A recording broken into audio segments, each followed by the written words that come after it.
Good morning to my all dear students. Welcome to my class. This is your English class, and today in this class we shall discuss our second part of chapter 17. The name of this chapter The Merchant's Caravan. बच्चों, आज हम आपका chapter 17 का part 2 start करने जा रहे हैं, जिसका नाम है द मर्चेंट्स कारवां, यानी व्यापारियों का एक काफिला, व्यापारियों का एक समूह। इससे पहले पार्ट में हमने पढ़ा था कि एक व्यापारी है जो अपने और साथियों के साथ अपने ऊँट लेकर उन पर सामान रखकर दूसरे देश में जाता है सामान बेचने के लिए। तो रास्ते में एक रेगिस्तान पड़ता है, तो रेगिस्तान में दिन में यात्रा करना बड़ा मुश्किल होता है, लेकिन रात में यात्रा आराम से की जा सकती है, इसलिए वो रात के समय यात्रा करते हैं और जो अपना सामान है खाने पीने का, टेंट बनाने का, पानी की बोतलें वगैरह, वो सब ऊँटों पर लाद देते हैं और अपनी यात्रा शुरू कर देते हैं। So now let's start the chapter. सब बच्चे ध्यान से इस वीडियो को देखेंगे और समझेंगे। At daybreak they stop, they spread the canvas tents and fed the animals, they build fires, cooked the rice and made cakes of the barley meal. Throughout the day the man rested in the shade of the tents. Means at daybreak यानी जब दिन निकला, day break का मतलब दिन निकलना, जब वो दिन निकला दे स्टॉप तो वो रुक गए, यानी जब वो पूरी रात उन्होंने यात्रा करी, जब सुबह हुई तो वो वहाँ रुक गए। दे स्प्रेड माने उन्होंने फैलाए, द कैनवास टेंट यानी जो उनके पास टेंट था, जो उनके बड़े बड़े कपड़े थे, बड़ा बड़ा कालीन जो थे, मोटे कपड़े थे जिनसे टेंट बनाते हैं, उन्हें फैलाया। एंड फेड द एनिमल्स और अपने ऊँटों को खाना खिलाया। दे बिल्ड फायर्स उन्होंने आग जलाई। कुक्ड द राइस का मतलब चावल बनाए। And made cakes of the barley meal, barley meal का मतलब जो गेहूं का उनके पास आटा था उसका उन्होंने कुछ रोटी वगैरह, ब्रेड वगैरह बनाए। थ्रूआउट द डे का मतलब पूरे दिन।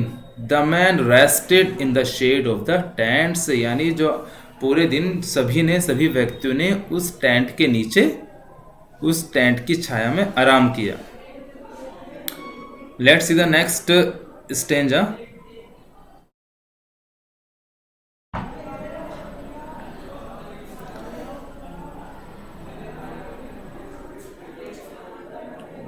After the evening meal, the caravan started again on its way.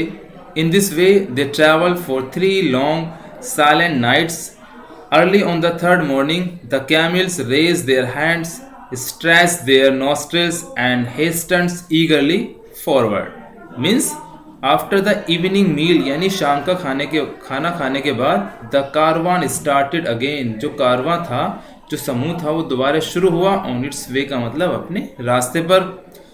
in this way इस प्रकार they traveled for 3 long silent nights, इसी प्रकार उन्होंने 3 साइलेंट नाइट्स का मतलब शांत रातों में यात्रा की।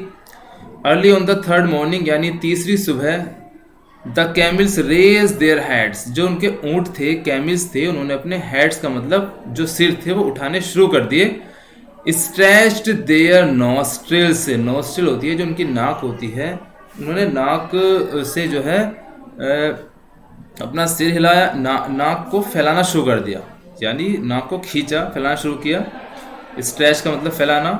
And hastens eagerly forward, hasten eagerly forward का मतलब तेजी से आगे की तरफ बढ़ने लगे। The pilot cried, the camels smell water and grass, an oasis is near. Before long they were near the oasis, there were tall palm trees waving their spreading leaves in the soft breeze. Joyfully they rested during the day. The camels drank freely from the cool spring. The man filled the great leather bottles with fresh water. Means the pilot cried, जो pilot था, जो चालक था, वो चिल्लाया। The camels smelled water and grass, यानी जो camels थे, जो ऊँट थे, उन्हें पानी की और हरी हरी घासों की महक आ रही थी, इसीलिए उन्होंने अपनी नाक को फुलाया और जो है तेजी से भगने लगे। एन ओएसिस, ओएसिस का मतलब होता है तालाब। इज नियर यानी एक तालाब पास में ही था। Before long they were near the oasis, before long they were near the oasis यानी वो जो है उस तालाब के सामने थे। There were tall palm trees, palm trees का मतलब होता है खजूर के पेड़। जैसे कि आप यहाँ देख सकते हैं इस पिक्चर में ये खजूर के पेड़ दिखाई दे रहे हैं। साइड में ये तालाब भी है। There were tall palm trees waving their spreading leaves in the soft breeze, यानी जो वहाँ खजूर के पेड़ थे वो हिल रहे थे और उनकी पत्तियों से जो है ठंडी ठंडी हवा आ रही थी। जॉयफुली यानी खुश होकर, they rested during the day, खुश होकर उन्होंने उस दिन आराम किया। The camels drank freely from the cool spring, जो ऊँट थे उन्होंने वहाँ पर वो पूरा फ्री होकर यानी स्वतंत्र होकर पानी पिया, खूब सारा पानी पिया। The man filled the great leather bottles, जो व्यक्ति थे उन्होंने अपनी जो ग्रेट लेदर बोटल्स का मतलब जो बड़ी बड़ी उनकी चमड़े की एक बोतल की तरह एक चमड़े की बोतल होती है, उसमें फ्रेश वाटर मानक ताज़ा पानी भरा, यानी उन्होंने ताज़ा पानी अपनी बड़ी बड़ी बोतलों में भर लिया। In the evening, refreshed and happy, they continued their journey. Again, they traveled night after night, resting during the heat of the day. At last, one morning, the pilot said, "We shall soon reach the end of our journey." Means, in the evening, शाम के समय refresh यानी वो तरोताज़ा हुए and happy खुश थे। They continued their journey again, दोबारा से उन्होंने अपनी यात्रा शुरू कर दी। They travelled night and after night, यानी वो रात के बाद दूसरी रात यात्रा कर रहे थे। Resting during the heat of the day, और दिन के समय गर्मी जब हो जाती थी तो वो आराम करते थे। एट लास्ट, आखिरकार, one morning the pilot said, आखिरकार एक सुबह जो पायलट था उसने कहा, we shall soon reach the end of our journey, यानी हम जल्दी ही अपनी यात्रा पूरी करने वाले हैं और जल्दी ही हम अपनी यात्रा के अंत में पहुंचने वाले हैं। The men were very glad to hear this, for they were tired after a long journey and the camels needed rest. Means का मतलब the men were very glad, जो व्यक्ति थे बड़े खुश थे, to hear this का मतलब यह सुनकर कि हम जल्दी पहुंचने वाले हैं, तो बड़े खुश थे। For they were tired after a long journey, क्योंकि वो एक लंबी यात्रा से थक चुके थे। And the camels needed rest, और उनके ऊँटों को क्या थी, आराम की आवश्यकता थी। Now let's see the next stanza. After supper that night, Abdul said, "Throw away the firewood and most of the water. It will lighten to the burden of the camels. By tomorrow we shall reach the city." Means after supper that night, यानी रात का खाना खाने के बाद, उस रात जो उनकी आखिरी रात थी यात्रा करने की, उस रात खाना खाने के बाद अब्दुल ने कहा, throw away the firewood and most of the water, यानी जो हमारे पास लकड़ियां हैं, एक्स्ट्रा लकड़ियां हैं, और जो हमारे पास पानी है उसे फेंक दो, हमें इसकी ज़रूरत नहीं है, हम पहुंचने वाले हैं। It will lighten the burden of the camels, इससे क्या होगा, जो हमारे ऊँटों का वजन है वो कुछ कम हो जाएगा। बाय टुमारो, यानी कल तक, we shall reach the city, हम शहर पहुंच जाएंगे, यानी कल तक हम शहर पहुंच जाएंगे, तो हमारे पास एक्स्ट्रा वजन है, जो लकड़ियां हैं, जो पानी है, उसे फेंक दो, जिससे हमारे ऊँटों को रिलैक्स मिले और वो आराम से यात्रा कर सके।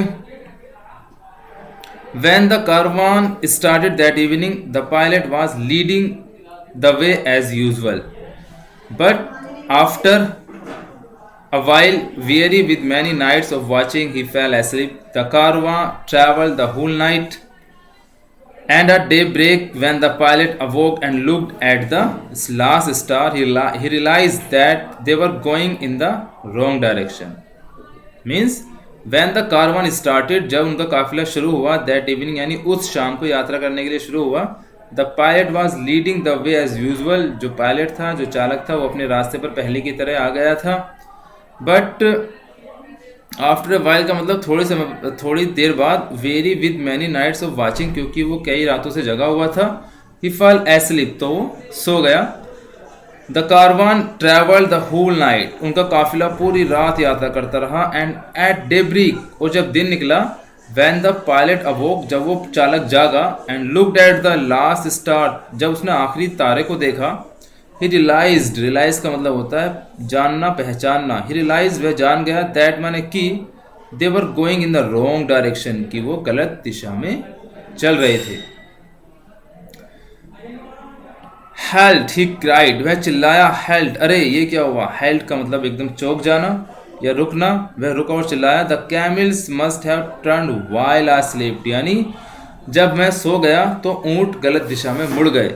We are at the place from where we started yesterday, यानी हम कल जिस स्थान पर थे हम वहीं दोबारा से आ गए।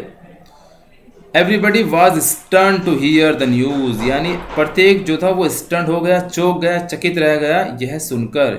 हियर द न्यूज़ का मतलब यह खबर सुनकर सब चकित हो गए, आश्चर्य में पड़ गए। They had already throw away the water, क्योंकि वो अपना पानी जो था एंड फायरवुड जो था वो पहले ही फेंक चुके थे। And now there was no water to drink and no firewood either to cook the food, और ना ही उनके पास पानी था पीने के लिए और ना ही लकड़ी थी जलाने के लिए ताकि वो अपना फूड खाना बना सकें। The man spared the tents, उन व्यक्तियों ने अपना टेंट को फैलाया। And lay down under them, और उनके नीचे उस टेंट को फैलाने के बाद उसके नीचे लेट गए। सेइंग मीन्स कहते हुए the wood and the water are gone, कि हमारी जो लकड़ी थी और जो हमारा पानी था वो जा चुका है। वी आर लॉस्ट, यानी अब हम खो चुके हैं और अब हम नहीं बचेंगे क्योंकि हमारे पास खाने को नहीं है, पीने को नहीं है, तो वो अब निराश हो गए थे।